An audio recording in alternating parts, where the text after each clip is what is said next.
going on, guys? Nick here. Today we're going to be talking about this lens right here. It's the Helios 44-2. Now that whole intro was actually shot with this, as well as those photos.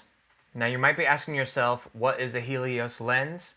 Well, this is actually a vintage lens. It was made by the Russians back in the end of World War II, and it's pretty well known for its swirly bokeh that it creates. It's said that this is supposed to be a copy of a Zeiss lens that they stole when they occupied East Germany. But when they made these, they didn't really have a quality control, so they say every lens is a little different. This lens comes out at 58mm f2, and you can actually find them for pretty cheap on eBay. You will, however, need an adapter to attach it to your camera. I'll go ahead and link it in the description below, but know that it'll be different, obviously, for what camera you're connecting it to. So I have a Canon one here.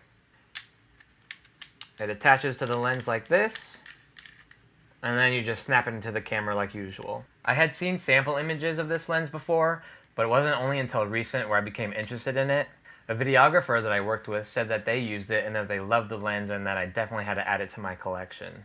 I knew it created such a unique look, so I had to try it for myself, and so far I've definitely enjoyed it. Now, because it is a manual lens, I noticed I might have missed focus on a couple of my shots, so I think it'll take a little bit of practice, but I think that manual focus is such an essential trait that all of us photographers and videographers should have. We're honestly getting pretty spoiled with the eye-tracking autofocus nonsense going on today. It's crazy.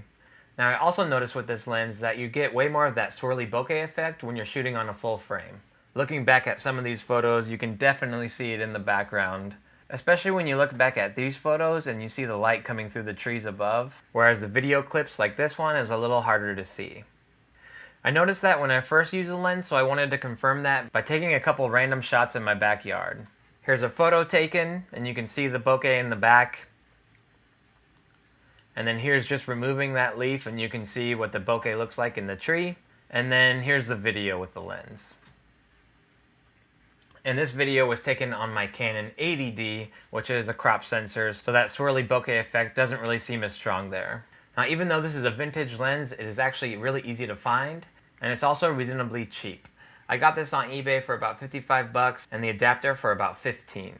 So because of its price, the unique look you're gonna get with this lens, and just the fact that it's challenging yet fun, I highly suggest you add this lens to your collection. I promise you will not regret it. Alright, that's going to do it for me, guys. If you enjoyed this video, please give it a thumbs up, subscribe if you're not already, and I'll catch you guys in the next video. Peace.